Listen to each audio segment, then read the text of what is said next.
right, today we are in my Aston Martin Vantage, and I picked this car up because I wanted something I could drive basically daily. I call it my nice day daily.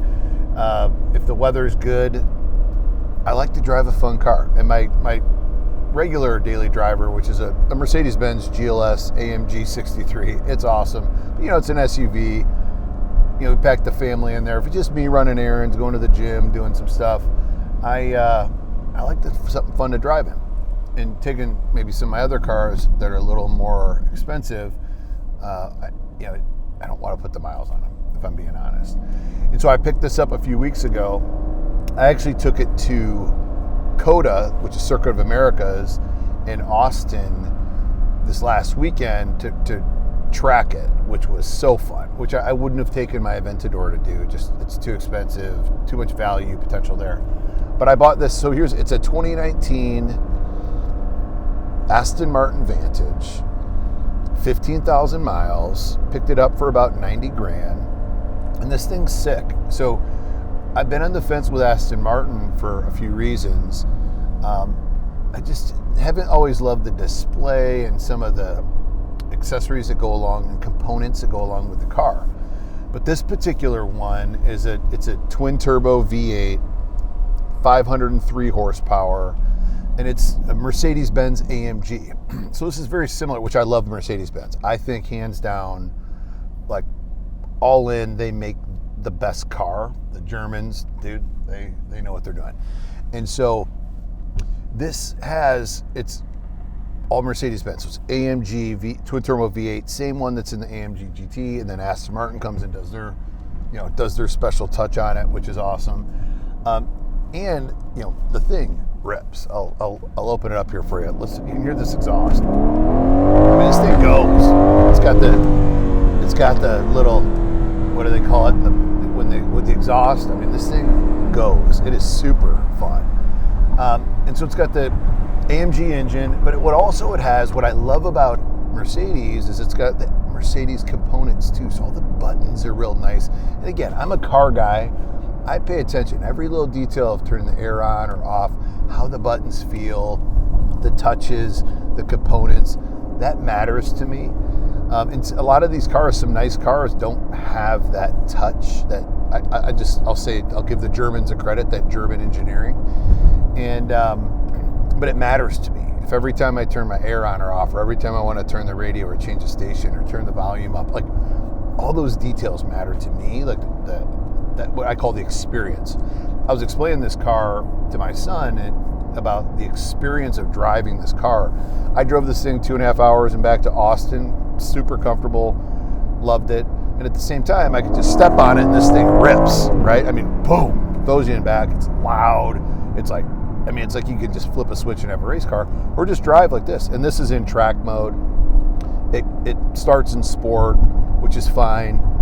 Sport Plus, you're like, okay, we got a little noise coming from the exhaust, and this track mode's insane. And then it also has track suspension, so you don't have to. This is the other part too. A lot of cars, you put them in track mode, and you have the track suspension. So every bump, you're like, blah, blah, blah, blah, blah. You can barely talk. That's not fun unless you're on the track. And so I love the way this is set up. It's also covered in this Alcantara interior, which I think is beautiful. It's way better than leather. It's way more beautiful, more plush, more luxury. And so the cockpit of this vehicle is just awesome. I love it. I never thought I would love this car as much as I do. And again, it's 90 grand. So look, if I drive this thing, have fun, and lose 10 grand on it or 15 grand, I don't care. You're going to lose that on a Toyota Camry. And so I might as well lose it on a car that I have a blast with. And again, it's a sports car, 0 to 60 in 3.5 seconds. It's got that exhaust, the downshift. I mean, you want to play with the paddles and put it like in auto and manual mode. So fun. Dashboard's got everything that you need on it. I love this car. Sound system. That's another thing for me that matters, that like Lamborghini and Ferrari are not good at. Some of these other cars I've driven, the sound system sucks. And I like to listen to music loud when I'm not listening to that beautiful roaring exhaust in the background. And so yeah, I picked this Aston Martin up, 2019 Vantage. I got a great deal, great buy. It's in great condition. We'll give you a tour next of the interior. We'll do an interior walk around, an exterior walk around, let you get it, feel all the different aspects of this car. And I think this is an amazing buy if you're a car. Hear that downshift, and the crackle and the exhaust. I love that. I love that. So does my son. So he was excited when I got this too. And it was great to take him up to COTA. He went with me, so he got to see the car on the track along with a lot of other amazing supercars, and had a great time. And again, like, went out there, ran it on the track. It's fine. I'm not stressed out about it. I had a blast. One of my favorite things in the world I can be doing. And again, different cars in my collection I wouldn't necessarily do that with, because the risk of what could happen to the car based on the value and its potential value from a collection standpoint and investment standpoint doesn't make sense. This car is not going up 30, 40% value, all right, or 20% value. It's probably going to go down, which I'm okay with, but I'm going to have a blast driving this 2019 Aston Martin Vantage.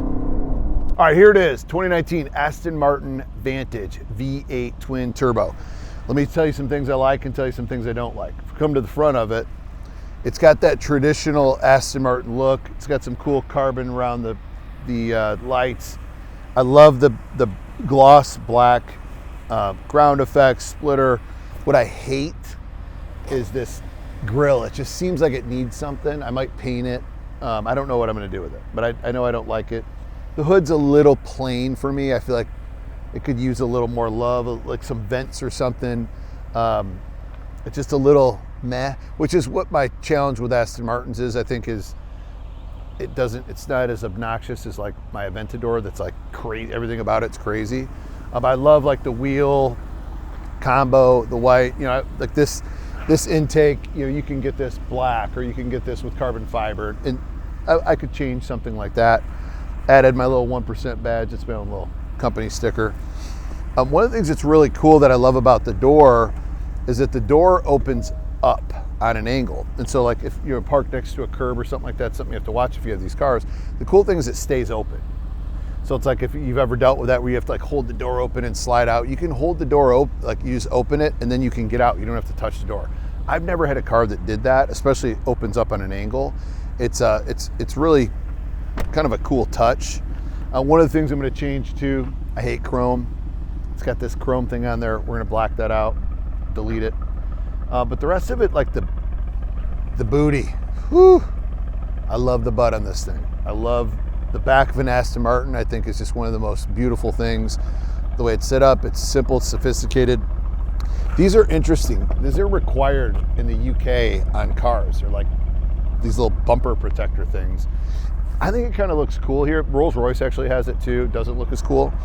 But you check out like the exhaust. All this stuff is factory, and it's great. The splitter is down here below. Like just the rear end of this car is awesome. Gas tank right here. Come closer. I'll tell you something's kind of funny about this. This will show you who the buyers are of this.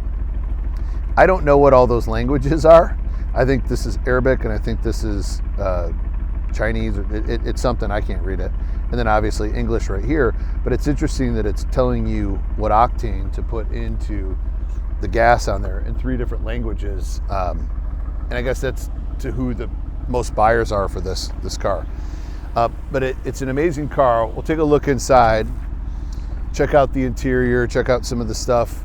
You can see tons of Alcantara, which I love. I don't really love the white piece. That'd be great if that was carbon fiber, but it is what it is. The Vantage symbol you'll be able to see on the seat. I wish it was on the headrest. I love the Aston Martin logo. I wish maybe the Aston Martin logo was on the headrest versus the Vantage there, if there was a change. And something that's very different about this car that is different than any other car that I've ever been in is the seat adjustments being on the interior wall. It seems annoying. I also don't really love that Mercedes puts it on the door, but to be honest with you, I'm actually used to it. And now, if let's say my daughter's riding with me and she puts her seat up and I don't really like that, when she gets out, I can just reach over and adjust the seat. It sounds silly, but you know, these are the little things that I'm paying attention to as it pertains to the car. We'll walk around going back around the front. I want to show you in the driver's side, more of the cockpit area, so you can see some of the things that we're looking at. Welcome inside the cockpit of this beautiful Aston Martin Vantage. So the steering wheel, love it. It's simple. Right here you have your sport. You know, you can change it. This is the base. You can hear the exhaust change, and then it goes into Sport Plus, and then it goes into track. And then over here is where you control the suspension. I typically drive in regular road suspension, and then turn signals over there. It's got cruise control. Never use that. And then the nice paddle shifters. They stay there. Some cars that you get, they're actually on the steering wheel, which is probably best for performance standpoint, but I don't use it. I'm not a big paddle shifter guy. I love that the volume for the radio's right here. There's also one here. So if we come over here to kind of the dash, you look at this, you're getting like a 2016, 2014 technology from Mercedes, which is still better than most of these exotic cars technology from the infotainment screen. And it's done right here just like you would do with Mercedes, which I'm very familiar with, how you change it. It's a little, again, it feels a little analog compared to a lot of the technology that's there today, but at the end of the day, I'm not buying the car for that. And it does everything. It's got Bluetooth, you know, there's no Apple CarPlay. But again, you're buying this car to drive the experience versus all the tech. I have that in my daily car. Then same thing, all the little buttons that go along here. This thing's kind of cool. You start here, it's got park, drive, reverse, neutral, these buttons, and the buttons feel good. You have your climate control, this side, that side, all these things are right here. I like it. What's interesting, there's no glove box. All you have is this little thing right here to store stuff in. And so there's really not much areas to put things in.